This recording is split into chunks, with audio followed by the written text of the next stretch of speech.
lalu baru itu di mana ada kalau kalian telah hadir mencari usaha oleh Allah SWT. Alhamdulillah yang kami berbagi untuk Allah. Alhamdulillah masih bisa Allah SWT kita bersama-sama berjamaah.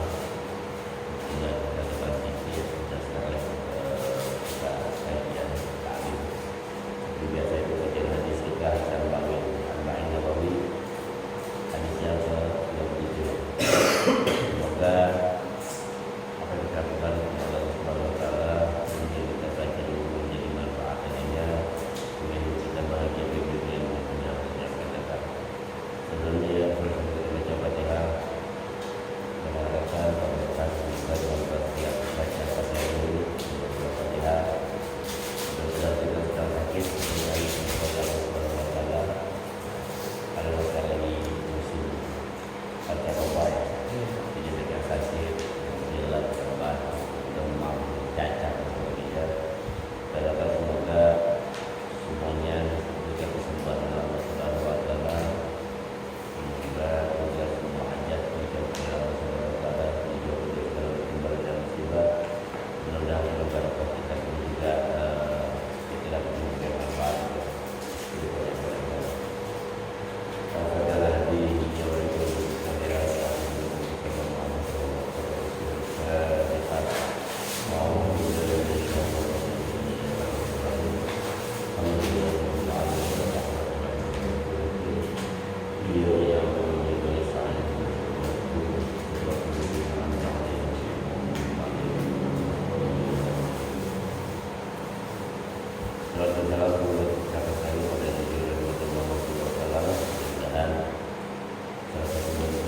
kecintaan kita kepada Rasulullah adalah mengikuti ajaran-ajaran Rasulullah SAW. Cara mengikuti ajaran Rasulullah dengan cara pertama mengetahui dulu perintah-perintahnya. Bagaimana cara mengikuti perintah Rasulullah? Melalui mempelajari hadis-hadisnya. Jadi kita dikatakan ahli sunnah, dikatakan mengajarkan sunnah Nabi, ini sunnah atau bukan ketika kita tahu ini hadisnya ada apa enggak, dalilnya ada apa enggak. Nah, untuk tahu ini ada dalil atau tidak, maka kita mempelajari sunnah, mempelajari hadis. Salah satu pelajaran hadis yang kita kaji adalah melalui kitab Arba'in Nawawi yang sudah kita harus pelajari. Mudah-mudahan mempelajari kitab ini sebagai bentuk kita cinta kepada Rasulullah. Kan tujuan kita belajar hadis itu kan untuk bisa mempelajari isi hadis dan mengajarkan, mengamalkan isi hadis berarti mengamalkan sunnah. Baik. Sekarang kita masuk ke hadis yang 37. Ya sebelumnya saya mohon maaf karena kemarin libur ya, beberapa teman karena tugas keluar. Ya, saudara semoga kita semua dapat ibadah tanah suci ya kemarin ya. Memang walaupun musimnya agak lumayan Pak,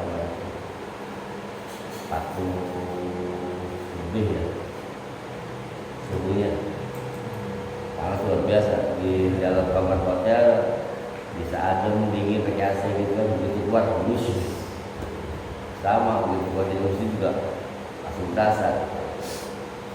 Tapi alhamdulillah itulah satu bentuk kenikmatan, banyak hikmah yang dapat saya ambil itu sama perjalanan di tanah suci.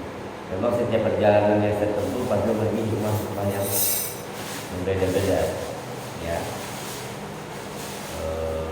Kalau kemarin itu lebih banyak apa? Banyak sabarnya. Banyak sabarnya karena memang harus diuji kesabaran, berbagai macam karakter orang-orang yang saya bawa. Ya karakter orang itu beda-beda ya. Zaman itu yang begini. Untuk yang ini memang agak sedikit ya banyak hikmah lah yang dapat saya pelajari, yang dapat saya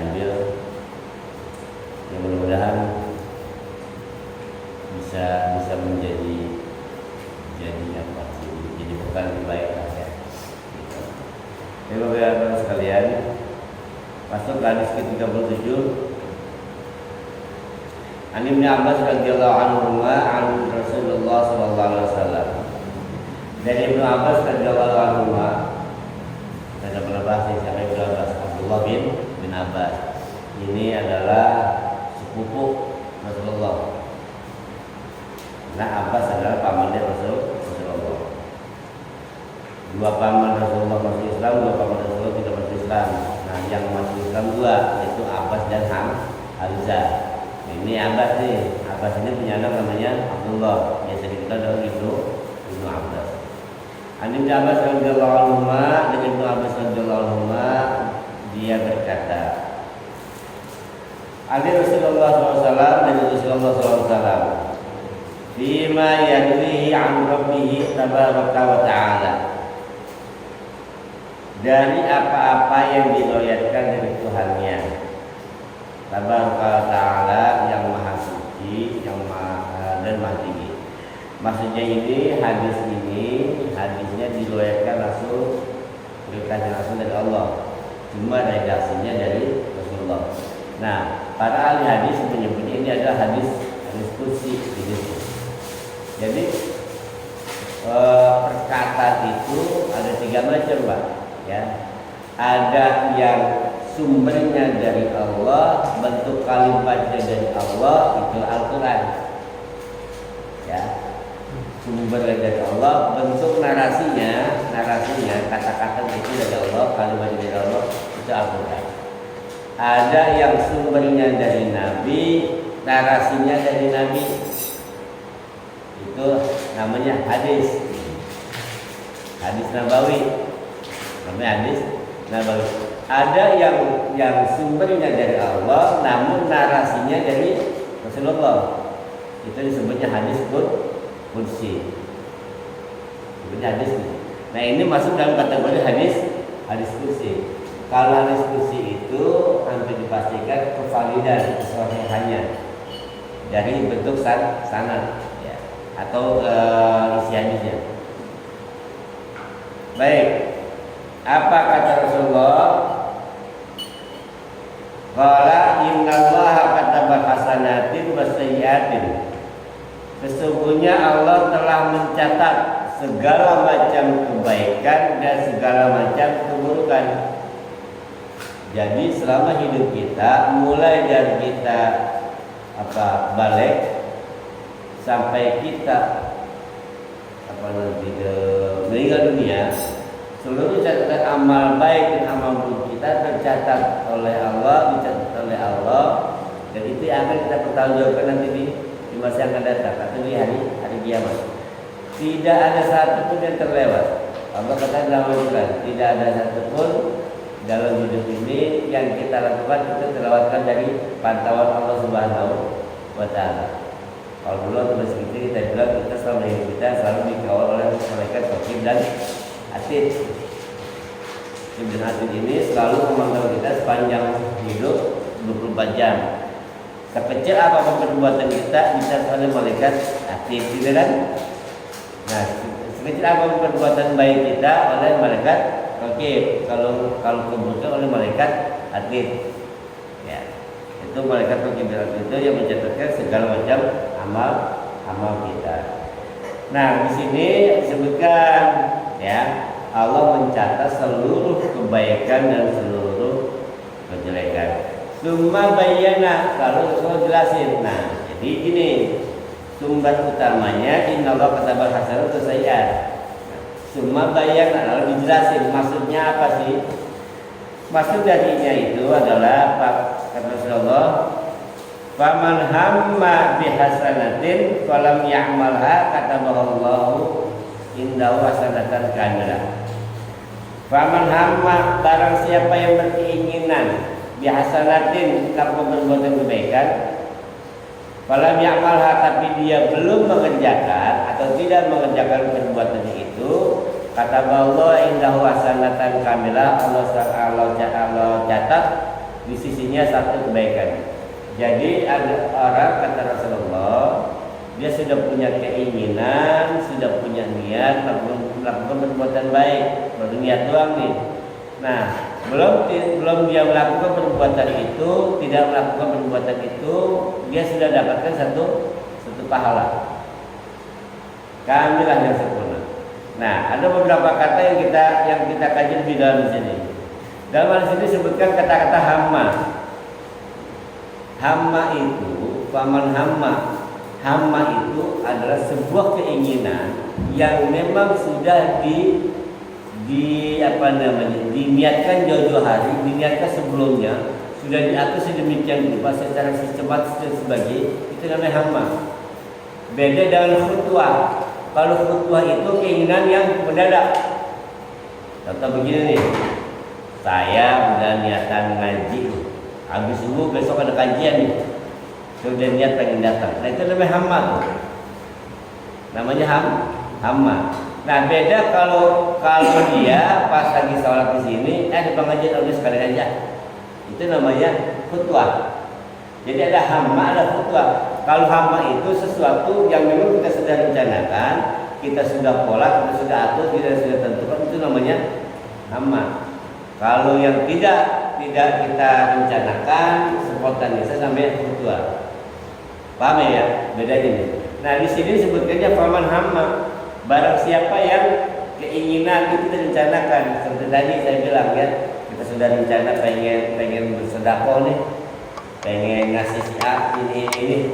Nah ternyata itu kita rencanakan sedemikian rupa keinginan itu namanya sebenarnya hamma. Beda dengan spontanitas. Paman hamma biasa nanti barang siapa yang berkeinginan atau hendak melakukan perbuatan baik, falam ya'malha, tapi dia belum melakukannya atau tidak bisa melakukannya. Misalkan udah dia pengen ngaji, tahu sakit, ya, tahu sakit, atau ada halangan, akhirnya dia nggak bisa ngaji. Walaupun dia tidak kerjakan, maka dia dapat satu kebaikan. Di sini disebutkan kata bahwa indahu hasanatan kamilah. Di sini ada kata indahu. Allah catatkan di sisinya. Nah, kalau menggunakan kata indahu, ini berarti bentuknya apa? Bentuk kalimatnya ini betapa Allah sangat sayang. Jadi di sisi Allah. Jadi ada orang ingin berbuat baik, ingin berbuat punya niatan baik, ingin berbuat baik, ternyata dia tidak bisa melakukan atau tidak melakukan perbuatan itu karena sesuatu dari hal, Allah catat di sisi Allah itu hasanatan kamilah, kebaikan kamilah yang sempurna. Jadi baru niat baik aja, baru punya rencana baik saja, Allah sudah catat satu kebaikan yang sempurna walaupun itu tidak dikerjakan. Nah, kembali lagi ya, ini sifatnya hamma itu sesuatu yang keinginan yang sungguh-sungguh, bukannya cuma sekedar main-main. Ya, cuma sekedar gitu doang, tapi tidak punya keinginan yang kuat. Ya. Nah, kalau hamma itu adalah benar-benar keinginan kuat untuk melakukan sesuatu, itu namanya hamma. Nah, ternyata keinginan itu dia tidak bisa lakukan karena sesuatu dan lain hal. Itu Allah catat satu kebaikan di sisinya dengan kebaikan yang sempurna. Wa in hamma biha fa'amilha kataballahu indahu asyra hasanat. Apabila rencananya keinginan baik itu dilaksanakan, maka Allah akan memberikannya berapa? Asyra hasanah, 10 kebaikan. Jadi kalau tidak dikerjakan, kalau kebaikan belum dikerjakan atau tidak dikerjakan dapatnya 10, dapatnya 1. Kalau dikerjakan bisa mendapatkan 10. Asyra hasanat ila sab'inatin dipin, sampai 700 lipat. Ila ad'afin katsira, sampai berlipat-lipat yang banyak, artinya sampai tak terbatas. Jadi gini Pak maksudnya, untuk hal-hal kebaikan kata Rasulullah, orang baru punya niatan berbuat baik saja dan dia tidak bisa melakukan atau tidak melakukan, Allah sudah kasih satu kebaikan, bisa dikasih pahala maksudnya. Nah, apabila kebaikan yang sudah dia niatkan itu dia kerjakan, maka Allah akan balas 10 minimal 10 ila sab'in sampai 700, bahkan sampai tidak terhingga. Nah, lipatan-lipatan amal ibadah ini atau lipat-lipat ganda pahala ini tergantung kondisi, Pak. Karena tiap orang kondisi beda-beda. Misalkan sebuah kebaikan amal ibadah berlipat ganda apabila satu, ini ada beberapa faktor, ada 5 kalau nggak salah. Yang pertama, amal ibadah orang walaupun dilakukan sama-sama sholat di 2 rakaat, sama-sama 2 rakaat. Yang pertama dikerjakan oleh orang yang punya ilmu, oleh orang alim. Yang satu oleh orang tidak alim, sekedar ibadah saja, sama-sama sholat 2 rakaat sunat, nilai ibadahnya di mata Allah beda. Tidak sama orang yang berilmu dan orang yang tidak berilmu.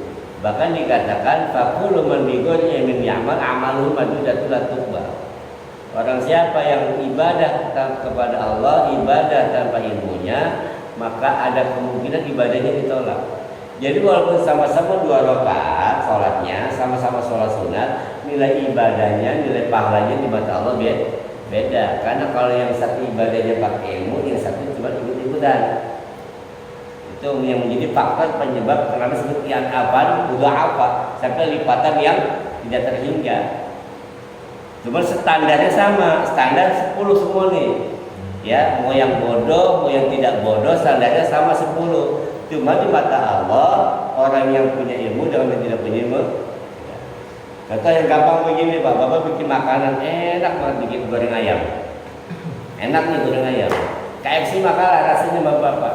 Cuma karena KFC walaupun masakannya biasa punya nama, Bapak nggak punya nama. Ayam lebih mahal mana? Mahal KFC. Padahal bicara rasa lebih buat itu. Karena apa? KFC sudah punya nama, ilmunya lebih banyak. Sama di dalam ibadah, orang yang punya ilmu dan tidak punya ilmu begitu. Sama-sama 2 rakaat, ya, sama-sama sholat sunat, tapi nilai ibadah di mata Allah beda. Yang kedua, lipatan ibadah itu bisa berbeda di mata Allah. Karena apa? Keikhlasannya beda. Tiap orang ikhlasnya beda-beda, Pak. Tidak sama. Walaupun sama-sama 2 rakaat, yang satu memang benar-benar ikhlas dari ta'ala sholatnya, yang satu cuma pengen apa? Nggak enak sama orang. Ya, karena apa? Kan gua ustaz masih nggak sholat sunat sih. Nah, padahal sebenarnya ada juga orang sholat sunat 2 rakaat. Itu di mata Allah nilainya berbeda sama. Kalau ternyata yang tukang berbuat musyawarah ini, walaupun dia cuma tukang sapu doang, ikhlas sholat apa? Sholat sunat 2 rakaat, 2 rakaat ikhlas. Ada ustaz ini sholat kenapa? Agak enak masih gua ustaz kagak sholat, jadi aja sholat. Nah, sama-sama sholat sunat, tapi dia punya nilai beda di mata Allah. Kenapa? Keikhlasan yang berbeda. Kemudian apalagi bisa membedakan amal ibadah itu? Bisa juga dibedakan gitu. Karena apa? Karena waktu dan tempat. Contoh, kita sholat di sini 1 kali sholat subuh ya 1, tapi kalau di Masjidil Haram 100.000 kali. Kata Rasulullah dalam hadis, barang siapa yang sholat di masjidku, maka pahalanya sholatnya 1000 kali lebih baik daripada di masjid lain. Barang siapa yang sholat di Masjidil Haram, maka lebih baik 100.000 kali sholat di tempat lain. Maksudnya bagaimana? Kalau kita 1 kali sholat subuh di Masjidil Haram, itu nilainya sama dengan 100.000 kali sholat di masjid biasa di luar Masjidil Haram. Kalau kita analogikan 100.000 ini dalam 1 tahun 365 hari, 365 hari dalam 1 tahun. Nah kalau 100.000 berarti 100.000 dibagi 365, jumlahnya 274. Itu sama saja orang yang 1 kali sholat subuh di Masjidil Haram nilainya sama dengan 274 tahun Bapak sholat di masjid lain.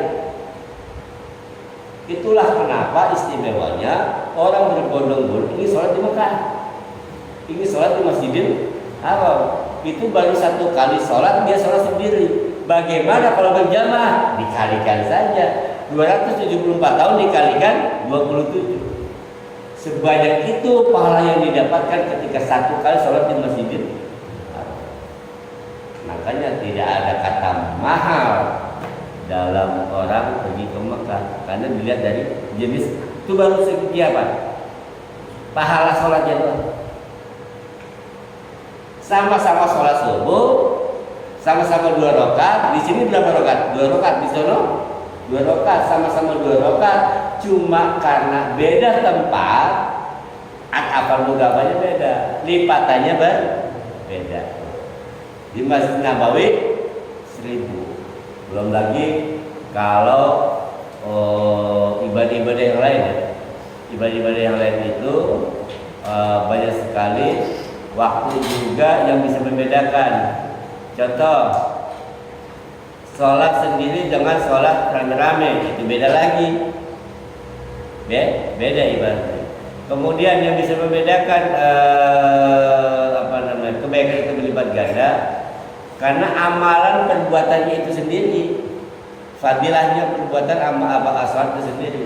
Contoh, sholat sendiri dengan sholat jamaah. Subuh sama-sama 2 rakaat nih, ya kan? Sama-sama 2 rakaat. Beda dong. Kalau sendiri 1, kalau berjamaah 27. Nah 27 pun yang mulai takbirnya bareng imam takbir ihramnya. Tapi kalau yang masbuk ya kurang lagi, maksimal 27. Oh ternyata dia cuma separuh jalan, yang kurang dong nggak 27. Terus begitu Pak. Jadi tergantung amal perbuatan dan terakhir tergantung tempatnya juga. Nah kemudian juga kan ada amal-amalan itu yang fadilahnya beda-beda.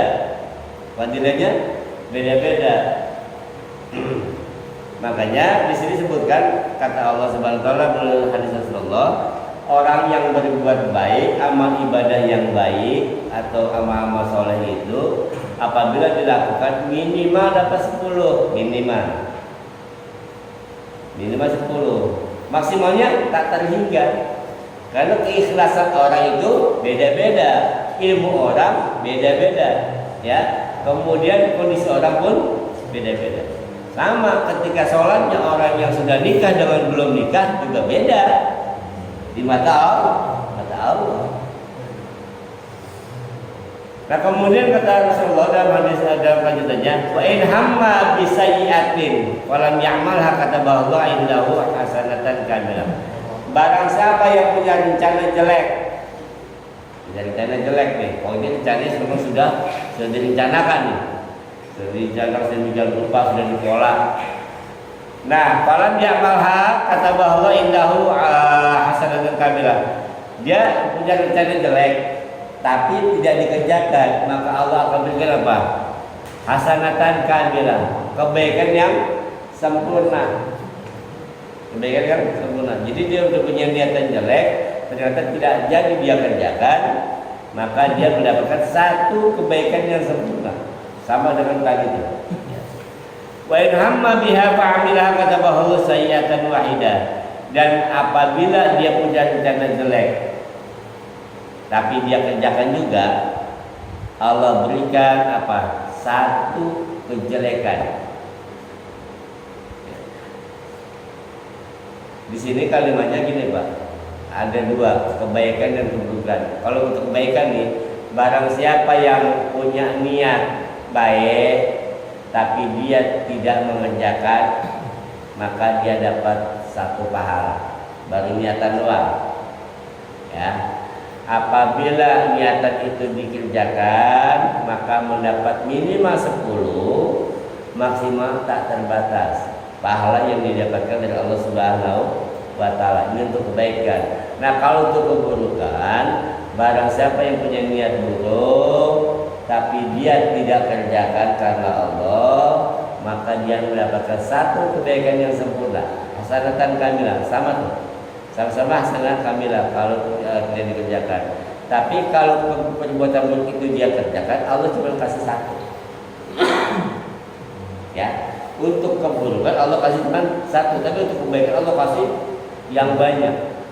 Kemudian di sini menggunakan kata indahu, artinya kebaikan itu, pahala itu Allah kasih penuh kecintaan. Sama pada kalimat yang saya ini, orang berbuat jelek, ingin berbuat jelek, dia tinggalin, nggak jadi, dia gagalkan rencana itu bukan karena Bapak, tapi memang karena Allah, bukan karena faktor lain. Kan ada Pak orang punya rencana nih, jatuh, saya pengen ini, udah, bukan perbuatan jelek ya. Tiba-tiba ketika itu akan dilaksanakan terjadi sesuatu, misalkan hujan, akhirnya tidak jadi tuh rencana dia. Nah, yang itu nggak dapat hasanah kamilah. Yang mendapatkan hasanah kamilah itu apabila rencana buruknya itu bisa dia kerjakan, namun dia gagalkan karena Allah, semata-mata karena Allah, bukan karena yang lain. Itu yang mendapatkan satu dari kebaikan. Kan selalu kita dengar gini Pak, orang itu kalau punya rencana jelek, kalau dia nggak kerja tidak berpahala satu. Nasib pula. Kalau menurut hadis ini, yang mendapatkan pahala itu adalah orang yang memang karena Allah. Dia tidak kerjakan perbuatan itu karena Allah, bukan karena yang lain, ya. Bukan karena terpaksa. Ada si Anu gak jadi Karena gitu Pak ya.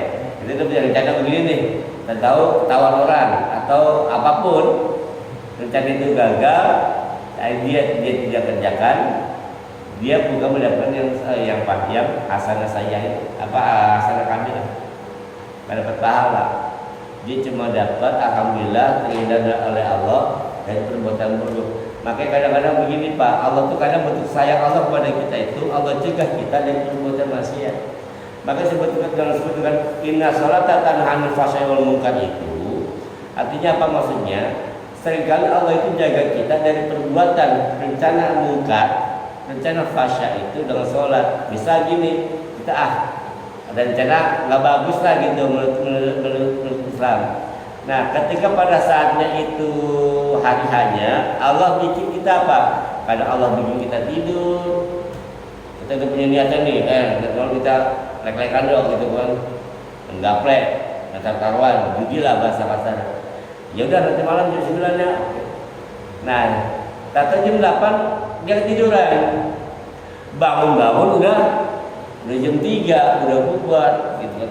Nah, itu kadang-kadang itu bentuk sayang Allah kepada kita. Allah hindarkan diri kita dari perbuatan maksiat dengan cara Allah tidurkan. Sama dengan Ashabul Kahfi. Ini jangan-jangan karena kita sering sholat kita itulah yang menyebabkan kita dijaga oleh Allah.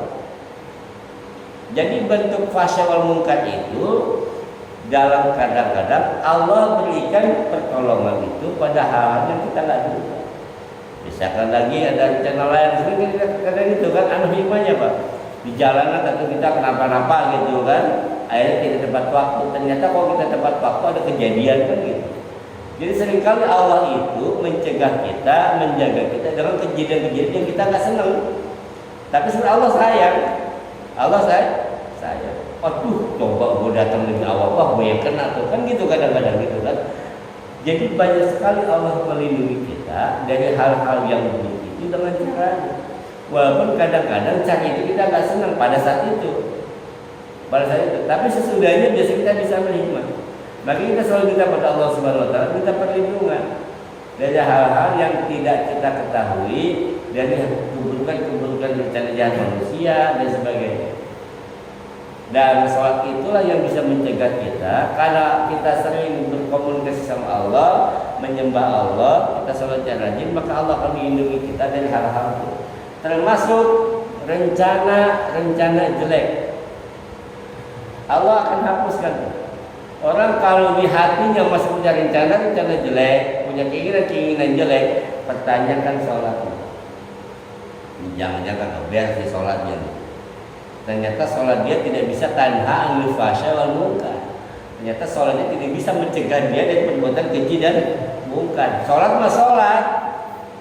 Sholat sih sholat, tapi itu tidak bisa mencegah perbuatan keji dan munkar. Maunya jahatin orang mulu, maunya ngejek orang mulu, bikin orang mulu. Sholat mah sholat. Nah, berarti sholatnya dipertanyakan. Dia tidak bisa tanha 'anil fahsya'i wal munkar. Nah kadang-kadang kan sholat sholat sambil menghilangkan gitu kan.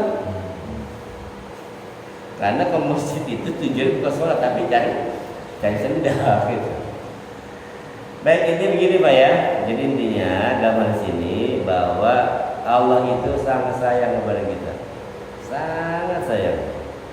Ya. Rencana baik saja Allah sudah catat pahalanya. Baru rencana baik Allah sudah catat pahalanya. Kalau sampai dikerjakan Allah kasih pahala minimal 10. Maksimal tak terduga, tergantung. Ya, tinggal gimana kitanya mau nilai berapa? Mau nilai tinggi ya diperbaiki kualitas hidup bukan gitu. Nah sama dengan perbuatan jelek itu kalau tidak dikerjakan karena Allah, dia gagalkan rencananya karena Allah, Allah kasih pahala 1, pahala yang sempurna. Tapi kalau sampai dikerjakan Allah cuma kasih 1 doang. Makanya dengan perbuatan-perbuatan buruk itu pun sama, tergantung juga kesalahannya itu orang yang dilakukan siapa, tergantung ilmunya juga. Maka orang ahli hukum ketika melakukan salah dengan orang bodoh hukumnya beda di mata Allah.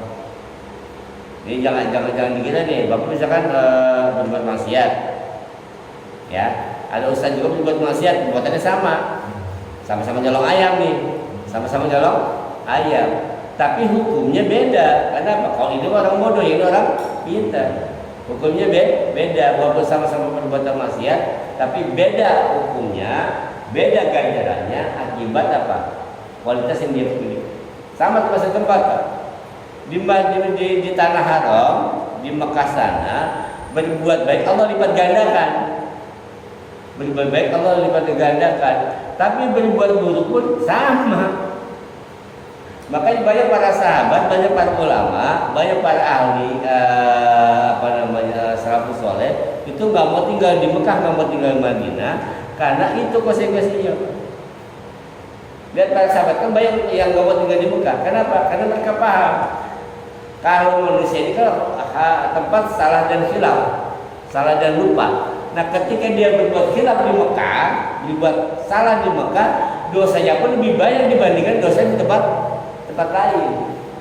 Makanya orang yang paham betul dengan konsep ini itu nggak mau apa lama-lama tinggal di Mekah. Dia baik sekarang ibadah, keluar lagi. Lihat para sahabat itu, para alim, para orang soleh itu nggak tinggal di Mekah, nggak tinggal di Madinah, karena dia tahu. Imam Syafi'i kan sering meninggal di masjid. Imam Bukhari ini di luar Mekah. Imam Hambali pun sama. Para ahli fikih, para ulama-ulama itu banyak yang tidak tinggal di kota Mekah. Memang kalau lagi ibadah, oke. Tapi kalau dia berbuat maksiat, ya itu sama. Baik, sampai sini ada pertanyaan nggak? Ini pertanyaan pernah saya tanyakan juga di kajian hadis pertama tentang niat. Ya, pahala amal tergantung niatnya. Nah waktu itu pertanyaannya, jika misalnya Pak Edi niatnya entah malam sholat tahajud, ternyata ketiduran, apakah dia akan mendapatkan nilai pahalanya sama dengan sholat tahajud atau hanya kebaikan yang disebutkan di hadis yang ketiga itu? Jadi kalau pertanyaan itu kita sudah ada jawabannya apa sih? Lihat kata kuncinya di kalimat hamma. Ya, kalimatnya hamma. Jadi gini Pak, makanya beda, ada niat, ada azam. Beda nih. Saya mau umroh. Niat apa azam? Azam itu cita-cita Pak. Beda nih. Kalau azam itu cita-cita. Jadi kalau hamma itu sebuah keinginan yang memang dia sudah program, sudah direncanakan sedemikian rupa. Saya akan ikut kajian subuh, saya akan bangun jam sekian, sholat subuh berjamaah, bla bla bla. Itu namanya hamma. Tapi kalau khotbah, keinginan yang sepintas, dia mau tidur nggak bisa tidur, kagak biasa ngaji, nggak bisa sholat jamaah, karena kebetulan nggak bisa tidur, habis nonton bola, pas ajan, sholat itu namanya khotbah, artinya keinginan yang spontanitas. Walaupun itu perbuatan baik, beda dengan hamba dan ketua, perbedaannya. Kemudian antara niat sama azam, kalau niat itu kata ahli fikih, kata ahli kitab, muqtaranan diamali. Niat itu perbuatannya disertakan dengan muqtaranan diamali, disertakan dengan perbuatan. Kalau azam itu hanya keinginan, cita-cita. Saya mau saya mau sedekah misalkan. Itu belum dikatakan niat. Itu baru azam, cita-cita, keinginan. Begitu sudah dilaksanakan, nah beda.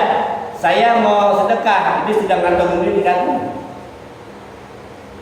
Kamu sedekah, sudah bawa duitnya, itu nama niat. Tapi kalau azam itu, saya mau sedekah, duitnya di mana dia nggak tahu, nggak siap ya. Itu namanya azam, cita-cita. Jadi ada niat, ada azam, ada niat, ada cita-cita. Sama dengan daftar dulu, Pak. Nih, daftar dulu banyak. Ini namanya azam nih. Ya kan ada martabak manis, martabak bangka, bla bla bla. Ini namanya azam. Tapi kita tuju satu, martabak bangka. Nah itu namanya. Jadi daftar keinginan itu namanya azam. Ketika kita pilih satu itu namanya niat. Sama tuh, ya. Kita pengen ini, pengen ini, pengen ini, pengen ini, itu namanya azam. Tapi ketika kita kerjakan, itu namanya niat. Niat itu muqtadanan diamali. Maka dalam surat Allahu Akbar, saya mau sholat, belum punya wudu, belum ke musola, belum apa-apa, itu namanya bukan niat. Yang namanya niat itu muqtadanan diamali. Saya mau sholat, ya sudah, berarti dia sudah melangkah ke masjid, sudah wudu, itu siap sholat. Ya. Nah kalau dia tadi Pak Anton ditanyakan, orang udah niatan pengen apa tadi? Tahajud gitu kan. Ternyata Allah itu tidurkan dia sampai subuh. Dia tergantung dia punya kebiasaan. Karena memang dia udah biasa tahajud, sudah biasa tahajud. Nah pas malam itu Allah kasih bonus. Apa bonusnya? Ditidurkan sampai subuh. Tapi pahalanya tetap. Pahalanya tetap, pahala tahajud dia dapat. Karena memang dia sudah biasa itu. Sudah biasa tahajud. Saat itu Allah sayang sama dia, Allah kasih bonus dengan cara apa? Ditidurin. Baik, ada lagi? Ya. Karena kalau misalnya yang sudah berkebaikan sudah dapat, tapi beda agama, apa tercatat di Pak beda agama? Apa juga? Lain agama Pak. Misalnya kita berbuat sedekah, memang niatnya udah baik Pak. Akan mencatat juga dia harus kebaikan Pak. Terus yang kedua, ini agama yang saya penasaran di media sosial Pak. Tentang bumi itu data Pak. Malah ada yang akan para ulama kalau bumi itu data, kalau kita percaya bumi itu data apa gitu dengar itu Pak. Itu gimana Pak? Yang pertama dia sedekah tapi kepada non muslim maksudnya. Iya, apakah yang sedekah itu mendapat pahalanya gitu? Iya. Jadi kan walaupun dia kan kata mereka tercatat kan Ustaz. Itu dia beda banget gimana? Ya. Kalau sedekah itu yang jadi syarat pertama cuma dua nih. Pertama kan Allah. Yang pertama. Yang kedua dengan harta yang halal.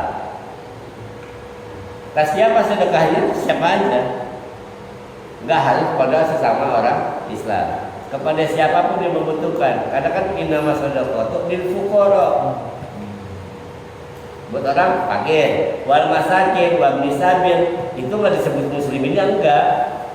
Jadi asal dia butuh, asal dia miskin, asal dia fakir, asal dia memang butuh pertolongan dia kasih. Nah kalau yang berbuat yang bersedekahnya itu tidak saya tidak agama, ada catatan kebaikan juga. Yang sedekah itu, yang sedekah itu ternyata beda agama. Iya, ternyata ya. Teman kita nih non muslim dia sedekah gitu, dia dapat pahala apa kagak kan gitu kan? Dia dapat pahala dari Tuhannya. Paham ya? Karena dia sedang menjalankan ajaran Tuhannya. Kita menjalankan ajaran kita. Ya jangan juga kita sedekah kita mengharapkan pahala dari Tuhan dia. Bukan begitu. Kita kan berpahala atau sedekah mengejar pahala Tuhan kita. Ya sudah, kita bikin Tuhan kita saja. Dia sedang menjalankan ajaran Tuhannya, ajaran agama dia mau masyarakat. Dapat pahala ya dari Tuhannya. Siapa Tuhannya? Ya tanya Tuhannya siapa, gitu loh. Jadi kita nggak usah pusing. Wah, dia kan non muslim masa gue begini sih dia. Nggak apa-apa, ambil. Ada non muslim nih ngasih kita, ya ambil. Yang penting kita tahu itu barang-barang halal. Jangan kita tahu itu barang boleh, barang haram kita terima juga. Itu. Terus yang kedua apa? Bumi datar Ustaz. Hah? Yang bumi itu datar Ustaz. Oh, bumi datar Iya, gitu. Iya, Ustaz. Penasaran apa? Iya, dulu kan sempat kita bahas masalah bumi datar. Bumi datar itu beberapa tokoh mengatakan bumi datar karena apa? Melihat pada firman Allah Subhanahu wa taala kan ketika bumi dihamparkan. Salah satu ayatnya itu kan ketika bumi dihamparkan. Sesuatu yang bisa dihamparkan itu berarti datar. Gitu kan? Yang pertama, yang kedua ada teori juga dari antariksa kan ketika itu tidak bisa dilewatin gunung es itu, di belakang gunung es itu adalah ujungnya bumi gitu kan gitu dikatakan di belakang es itu adalah ujungnya bumi, maka bumi itu datar, kotak gitu kan. Nah ini teori-teori ini sempat juga ramai beberapa waktu yang lalu dibahas juga oleh beberapa ulama karena berkaitan dengan ayat Quran itu tadi, ya kan, ayat Quran.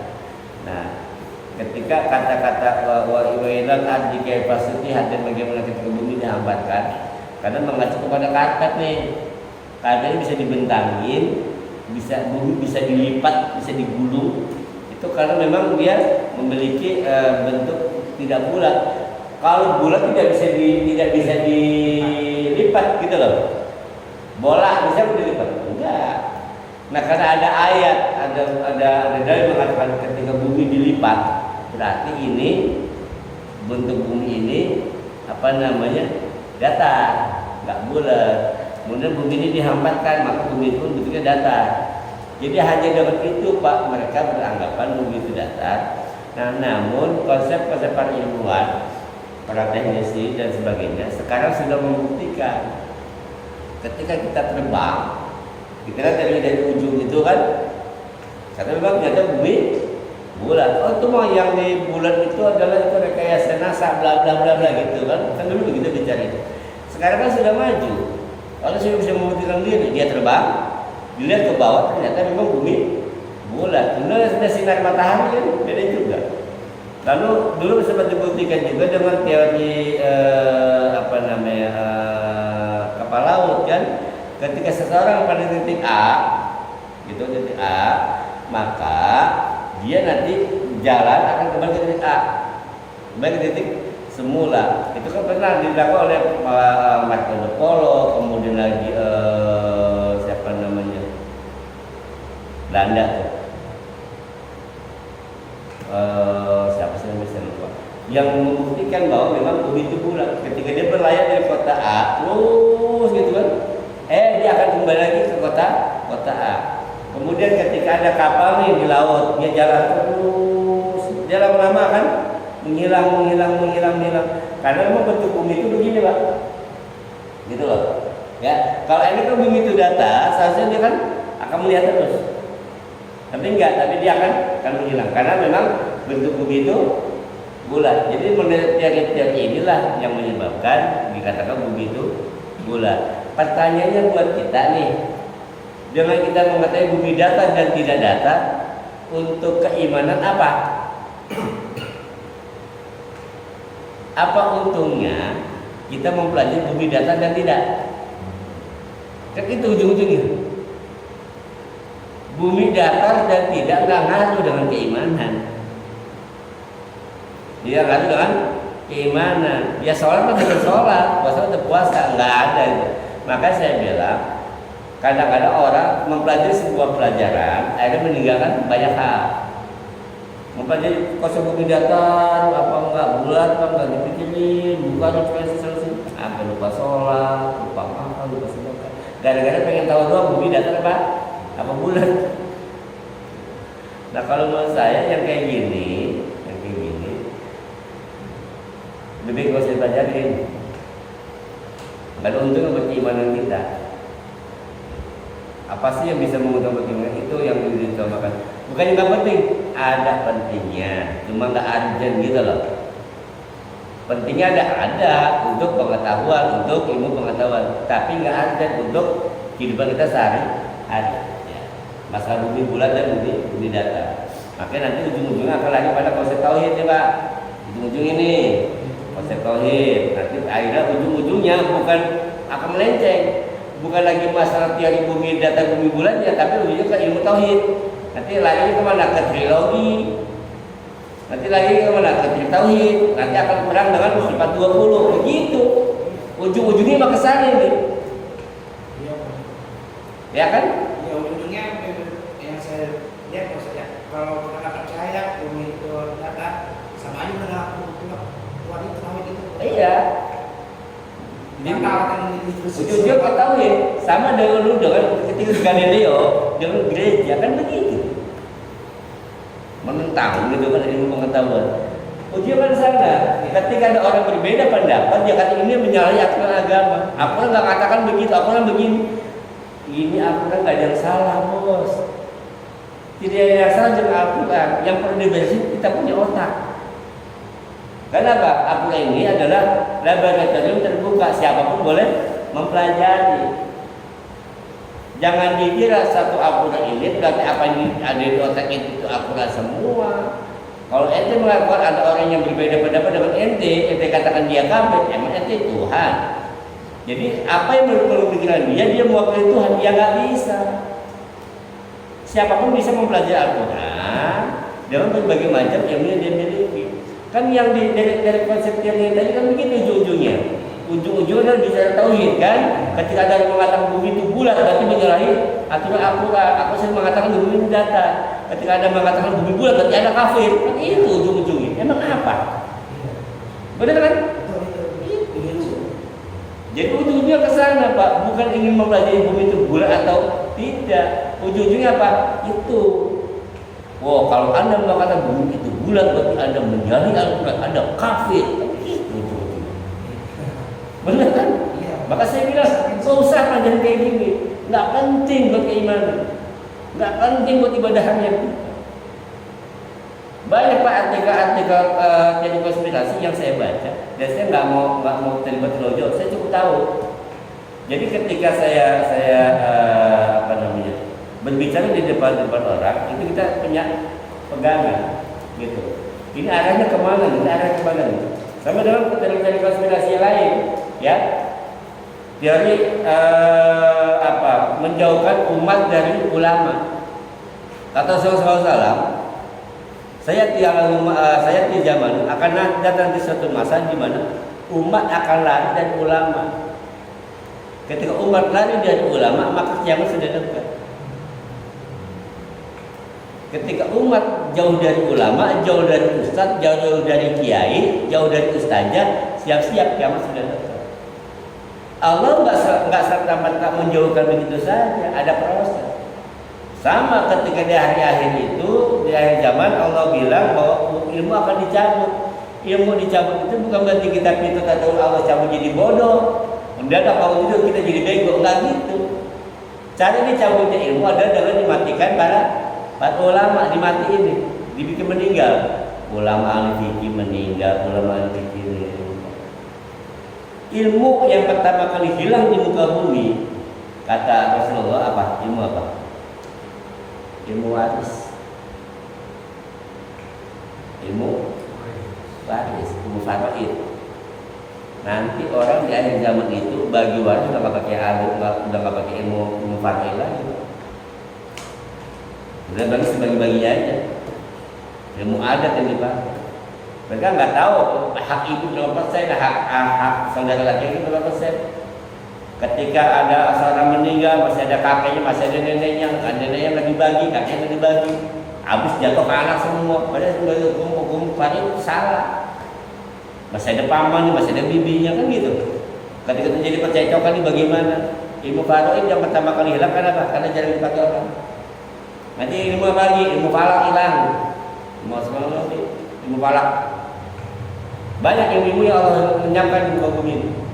Sama, bagaimana cara menjauhkan umat ulama dengan umat, ya, ulama dan umat itu banyak cara, Pak. Sekarang gimana Allah menjauhkannya dengan dibuatlah diadu antara ustaz dengan ustaz. Kan zaman fitnah sekarang. Kata Rasulullah dalam hadisnya, cara ciri-ciri kiamat saat itu adalah ketika cemeti sudah bisa berbicara. Atau cemeti, cambuk. Fungsi cambuk itu apa? Untuk mengendalikan hewan. Itu fungsi cambuk. Nah sekarang yang bisa memfungsikan mengendalikan itu apa? Komunikasi. Jadi cambuk itu diibaratkan dengan informasi sekarang. Lidah, mulut. Ketika informasi ini sudah mengendalikan sebuah keadaan, itu sudah tanda-tanda kiamat. Orang kadang kan gadget, gadget itu sama dengan cemeti. Dengan gadget itulah kita bisa memerintahkan sesuatu. Dengan pecut kita bisa memerintahkan sapi dan kuda. Dengan gadget kita bisa mempengaruhi orang. Ketika gadget sudah menjadi sebuah sudah menjadi bisa berbicara, dalam artian bisa memerintahkan sesuatu, itu tanda kiamat. Dengan gadget pula orang bisa menjauhkan diri dari ustaz, dari dia. Dibuatlah konten-konten yang menjauhkan umat dari ulama. Pertama diadu dulu nih, ustaz A mau ustaz B, akhirnya apa? Yang tadi dia nggak tahu apa-apa, oh itu ustaz sunnah, oh itu ustaz bid'ah, wah udah mulai timbul antipati. Dia tadi nggak tahu sama sekali masalah ini, akhirnya dibuka dan informasi yang tidak lengkap. Mulailah benci dengan ulama yang tadi dia nggak tahu itu siapa dia, di orang di pasar itu ikut benci. Lama-lama ustaz yang diidolakan ternyata dibikin lagi kasus, antipati lagi, dia udah malas baca, sama aja kayaknya. Baik maksiatnya juga, kan ujung-ujungnya begitu. Nah ini prosesnya sedang berlangsung sekarang. Sedang berlangsung bagaimana cara supaya umat itu nggak dekat sama ulama. Negeri kita ini masih aman karena masih banyak ulama. Tapi ketika ulama dicabut, karena ulama itu paku alam. Ketika paku dicabut, papan pasti goyah. Ya, papan pasti goyah. Baik, lagi. Ya. Misalnya Pak, aku kan nulis dengan Pak Bola, ya kan? Di suatu hari. Apa? Misalnya aku nulis sepeda Pak Bola, terus habis itu di suatu hari saya punya segi, terus ngatiin sepeda Pak Bola. Apakah perbuatan dosa saya terhapus atau gimana? Itu yang pertama. Yang kedua, kalau saat kita sholat sunat, kalau ada orang itu jamaah kita, apakah kita mendapat 27 rakaat atau hanya kebaikan? Perbuatan baik, pahala dan dosa tidak terhapus. Ya, menurut sahabat itu semua itu akan tercatat. Baik yang catat, buruk nanti tinggal di akhirat tinggal dilihat debit kreditnya mana, plus minusnya. Kalau memang masih banyakkan dosanya, jadi minus. Gitu aja Pak. Jadi ada yang bilang, waqi sayyatul hasanata tamhuha, ikutilah perbuatan baik itu, perbuatan buruk dengan perbuatan baik, maka itu akan menghapus. Nah, betul ulama lain menghapus di sini bukan berarti menghapus hilang. Menghapus ini artinya dia akan kalah jumlahnya, minus, plus, gitu kan? Nah, semua catatan amal manusia berdasarkan ayat-ayat dan dalil yang sudah ada, tidak ada satu catatan amal pun yang terlewati. Semua tercatat, baik pahala maupun dosa. Tinggal nanti bagaimana di akhirat hitungannya. Terus kira-kira sebanding nggak dosa kita dengan yang kita lakukan? Ya tadi ada beberapa faktor yang menyebabkan pahala itu berlipat ganda. Satu, ilmu kita, dua, kondisi kita, yang ketiga memang perbuatan itu memang fadilahnya besar. Jadi banyak faktor Pak. Nah, ketika kita berbuat satu kejelekan, maka kerjakanlah sesuatu yang bisa menutupi apapun. Apalagi kalau perbuatan itu perbuatan yang pahalanya besar. Misalkan kalau kita berbuat maksiat, kata ibu kita ini apa butuh duit, kamu bunuh dah tuh.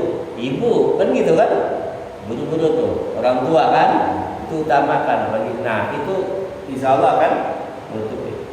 Yang kedua yang pertama, yang kedua tadi bertanya apa?